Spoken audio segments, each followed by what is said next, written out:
கிரிக்கெட்லேயே எந்த ஒரு பார்ட் வந்து ரொம்ப கடினமான பார்ட் அப்படின்னு சொன்னால் இந்த அம்பையர் பண்ணுறது தாங்க. ஏன்னா ஒரு பெஸ்ட்டு ஃபீல்டரோ, ஒரு பெஸ்ட்டு கேட்சரோ, ஒரு பெஸ்ட்டு பவுலரோ, ஒரு பெஸ்ட்டு பேட்ஸ்மேனோ அவங்களுக்கெல்லாம் நிறைய பேர் இருக்கும்பா, சூப்பராக விளையாடினாங்க, சூப்பராக பண்ணாங்க அப்படின்னு சொல்லி. ஆனால் யாருமே இந்த அம்பையர்ஸை வந்து ரெக்கக்னைஸ் பண்ணுறதே இல்லை. உங்களுக்கு ஒரு விஷயம் தெரியுமா? விராட் கோலி செம்ம ஃபிட்டு, தோனி செம்ம ஃபிட்டு அப்படின்னு ஃபிட்னஸ் எல்லாம் கூட பேசுவாங்க. உங்களுக்கு ஒரு விஷயம் தெரியுமா? அவங்கெல்லாம் ஒரு இன்னிங்ஸ் ஃபுல்லாக ஃபீல்டிங் பண்ணுவாங்க, அதுக்கப்புறம் போயிட்டு ரெஸ்ட் எடுப்பாங்க.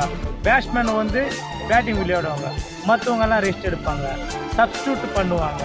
ஸோ இந்த மாதிரியெல்லாம் மாறுதலாக பண்ணுறதுக்கு வாய்ப்பு இருக்குது. ஆனால் ஒரு அம்பையருக்கு மட்டும் மாறுதலாக பண்ணால் வாய்ப்பு இல்லை.